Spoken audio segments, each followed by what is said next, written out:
Oh, okay. Saved it. Welcome to the extra episode for Unaka City 3, where we talk about RERs.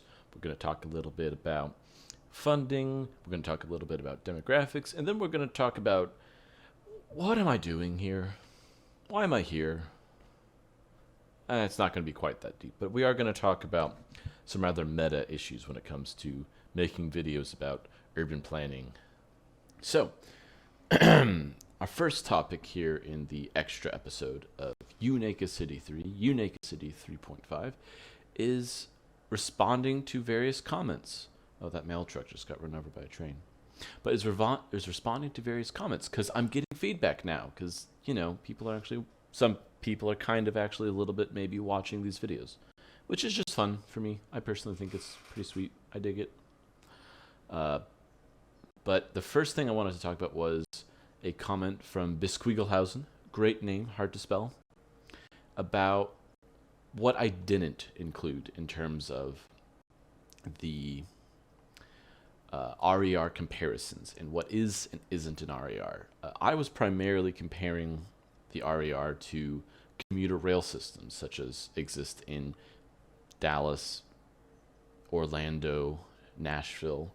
And he brought up the excellent point that these are also comparable to the metro systems that exist in Atlanta, in San Francisco, and those were covered by Big Mood Energy in her video about metros. And I do believe that she also made that point that these were kind of a more regional system meant to bring commuters into downtown, which I think that is correct, that is something I should have brought up. But one distinction that I think RERs, as I have described them, have that those kind of metro systems do not, is that these can be run alongside freight traffic. Obviously, a schedule will need to be worked out, but a metro-style system like they have, like Atlanta has and whatnot, you just can't run freight. Like the right-of-way there, you have to have completely dedicated tracks to freight traffic, which is not something that Unaka City's RER or German S-Bahns or the Paris RER have. Something else that I thought about was comparing it to the Philadelphia regional rail.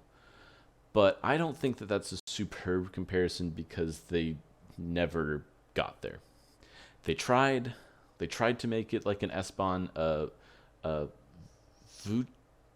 Professor Vuchan Vicek, should have looked that up.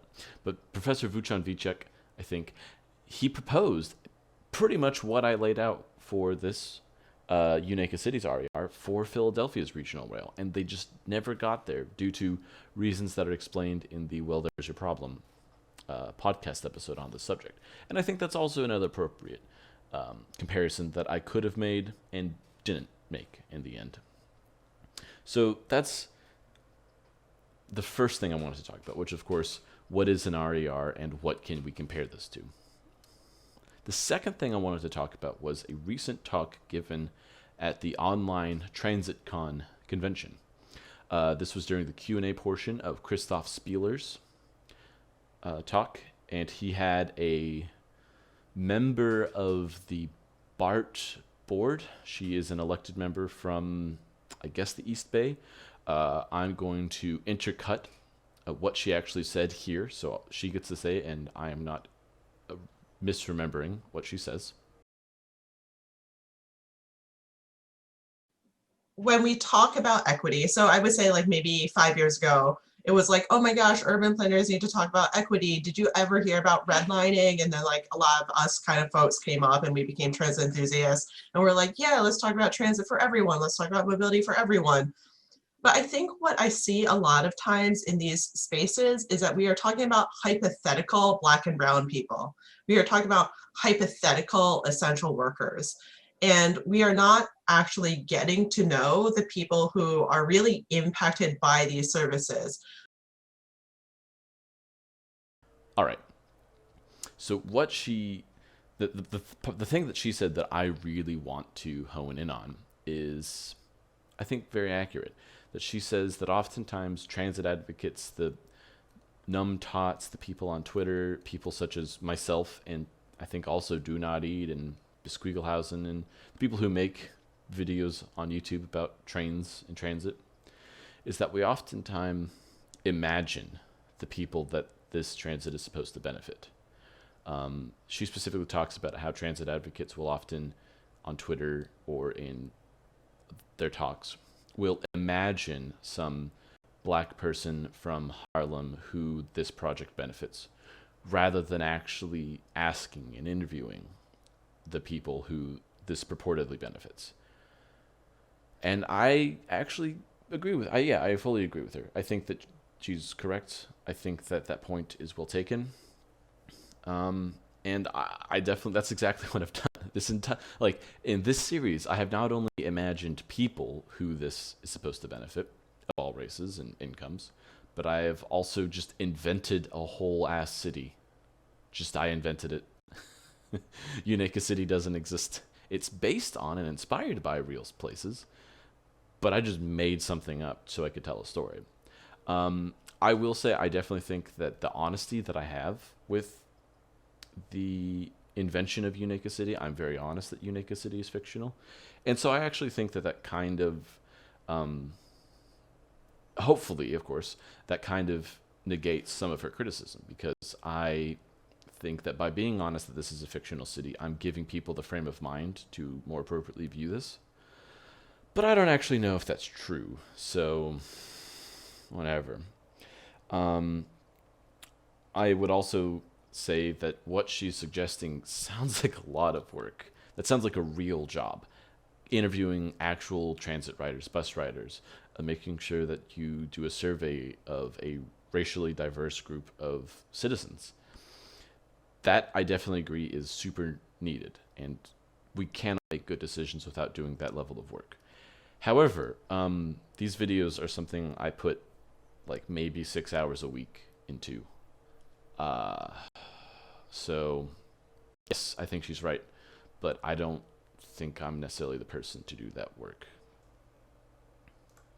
So, the next bit of the episode 3 that I received feedback on was concerning the demographics that I used. I would like to thank Gordon for his comments. He's my grandpa. He emailed me after watching my video. I really appreciate it. And he commented about the demographics I used when I talked about the voting, and how, I listed white, black, and other, and he kind of pointed that out, that, maybe I'm having too simplistic a view of the racial makeup of my fictional city. And this is not to say he's wrong. I actually also don't actually know what the real racial makeup or ethnic makeup of the cities that I was basing Unaka City off of: Nashville, Chattanooga, Charlotte, Greensboro, the kind of near Appalachian cities. So I've found some demographic information, and we're going to look at it together. So I have census data pulled by the Wayback Machine, and then I've also got, so this is for Tennessee cities, this is for North Carolina cities, and then I also have got these tables that were on the Wikipedia article for Nashville. This is also census data, and then Chattanooga. So unfortunately, these two graphs here don't list out Hispanic, because Hispanic, according to the census, is an ethnicity, not a race. And I don't want to touch that with a 10-foot stick, so I'm just going to take that it worked. So,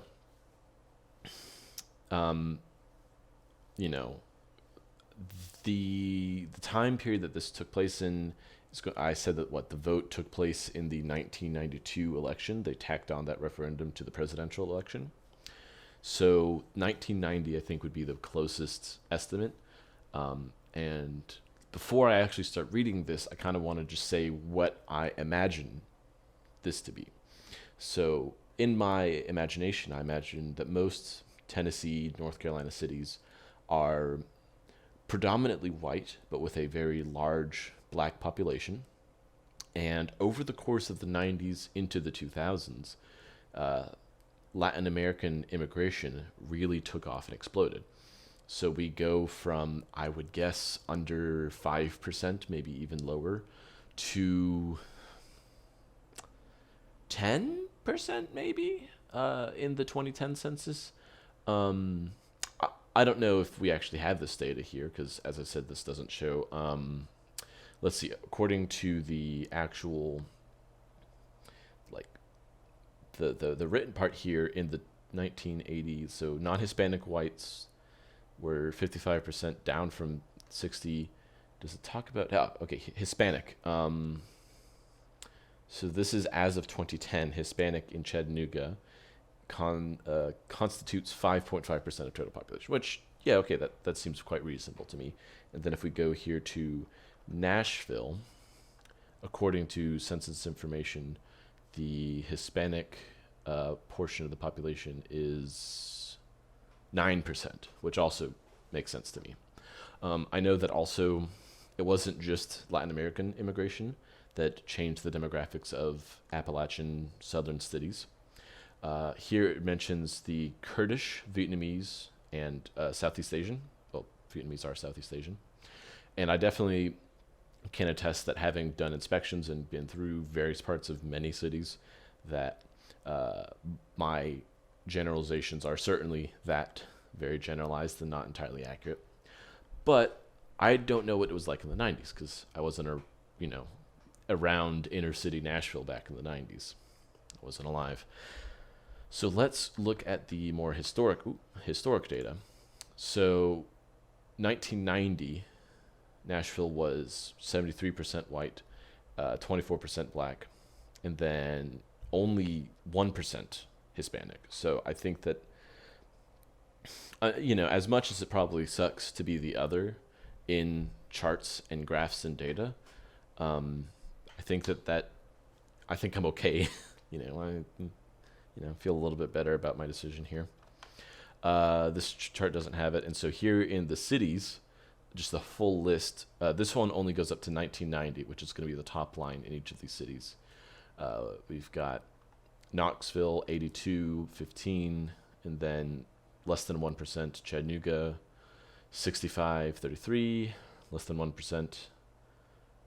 73, 24, less than 1%. Okay. So that is Tennessee cities, and then here are North Carolina cities. So Charlotte, 65, 31, 1.4. Durham, really Durham? Oh, okay. 51, 45, 1.2. Greensboro, 63, 33, 1. So based on these first several cities that I've looked at, I think that my perception is generally correct, which I'm fine with. And then also that the that the trends that happened throughout the 90s are something that I might need to consider going forward, especially as I write more episodes about redevelopment and the changes that these cities are going to go through. I think I really need to keep that in mind.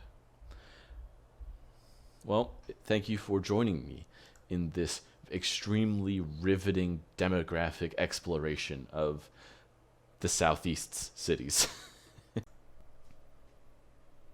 All right, so for the final topic that I wanted to talk about in Unaka City 3.5, the extra episode, is one that I actually promised in the base episode. In episode 3, I said that how Uruta gets its money is something I'll talk about. Well, here we are. As a fair warning, this is going to be me rambling and really pulling shit out of my ass. I have got a beer right here. It has got 6.2 alcohol by volume, which, it's not a lot, but hopefully by the end of this, I'll be feeling pretty good. And in order to make this more pleasing, I will be showing footage of me attempting to make all of the RER stations ADA accessible. As you can see in the footage right now, I tried this earlier, but the elevator that I found on the workshop, the only elevator, unfortunately, is currently broken. So I had to use procedural objects to combine it with the elevator in order for this thing to work. And even so, it's just a prop. It doesn't actually work, because for better or worse, City Skylines does not have ADA requirements when you build it. So, how does Ubuntu get its money? Well, I think the way to do it, I think an efficient way to do this, and it's worth noting that before I start, I want to say I don't think many U.S. agencies are very good with their funding models. It's not their fault. I think the United States political system is not actually good at delivering efficient and effective transit agencies, let alone effective transit. We're just not very good at making our agencies effective. This means that our funding models are often bad and suboptimal. Sometimes our funding models are almost antithetical to the purpose of serving good transit. Sometimes I think that there are cities that have gone out on a limb, tried something weird, and it worked. But between our refusal to have taxes that work just as a, just as a policy, we just don't like having good taxes here in the United States. And also, transit agencies, political weakness, I would say, that they don't have a lot of political capital, and sometimes I think their leaders are timid. I don't want to. I don't want to insult anyone, but I think that a bit more boldness from transit leaders could yield a lot of good results. It could also sometimes get transit leaders fired, which is probably why they don't do it. But I mean, hey, politics is hard, and I'm not a politician myself, so that's why I save this till the end. Sue me. So one example that I remember reading about a while ago is that Seattle taxed its downtown businesses I do believe it's a flat rate per square foot, I think. And they use that tax in order to pay for bus services. The idea being that, hey, we will bring your customers to you, and you just got to pay a bit of tax. And even before Seattle began its impressive and quite effective light rail system, Seattle had, I think, probably the best bus system in the country. I definitely think, as far as bus systems go, Seattle is in the top 5. And that is without extensive bus lanes, bus rapid transit, or anything. Like, just they run the buses good. They do buses well. And I think that the downtown business tax is a part of that. Because this is just an extra episode, not a real one, and this is just my side project. I haven't actually looked at what the law of that one says. I'm not an actual transit consultant yet, but if I were a transit consultant, I would definitely have that as something in my portfolio that I would hand to every transit agency in the country and say, hey, look, here you go. So to that idea, I think that the Unaka City set up something similar to where they have certain zones that they are providing their highest level of service, and the businesses in those zones pay a slightly higher tax. Now, thinking through this, I can see an unintended consequence that it then becomes more expensive to run a business in those zones than it is outside, which would theoretically, according to many economists, depress business supply. Yeah, it would depress supply in those areas. Or no, it would depress demand. Economists. Basically, the idea being that if you effectively charge people more for being next to transit, that means that businesses are less likely to relocate next to transit, which kind of defeats the whole point of transit-oriented development and making a society that functions without a car.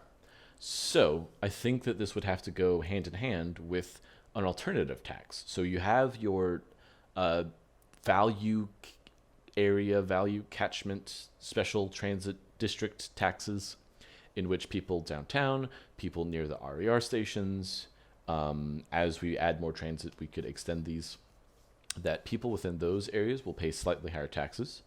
The Georgists would say, ah, well, excellent. Slightly higher taxes based on the value of the land means that they will have to provide more dense development in order to disperse that tax cost among multiple businesses or multiple residents. Very good, very excellent.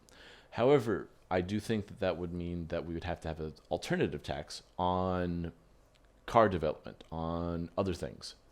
And that could be done by just making cars more expensive through a higher gas tax, vehicle miles traveled tax, or VMT, wheel taxes. However, I actually have not seen this anywhere, so I think this is an original idea. I don't know. But I've always thought that a tax on parking spaces would be pretty radical and pretty cool when it comes to, you know, making card-based development less attractive. That I would maybe even do it. You pay some dollar value for each parking space that your business owns per year. So, like, let's say you've got McDonald's. McDonald's has got 30 parking spots on its business and a drive-through. Well, McDonald's pays $10 per spot per year. I don't think that's particularly insane. I don't know. I'm not a tax lawyer. But then you've got a place like the mall or Walmart, like some truly obscene amounts of parking in these areas. And those, man, like $10 a space, that'll add up real quick when you have got parking lots that size. So you combine those two taxes to where, like, yes, we are making it slightly more expensive to operate a business within the area of the transit. However, the transit, of course, providing great value. That the transit means that you are able to get around the city even quicker. More customers are able to come to you. More customers are able to shop at your business. Clients are able to come to your business. So I think that all works out. And then in order to compensate for that and encourage development to still come to transit served areas, even despite the transit value area added tax or whatever the hell it's going to be called, we also tax parking lots and parking spaces. Thus meaning that you can't just hide out in the suburbs in order to escape taxes. Like, that's what I think. Anyways,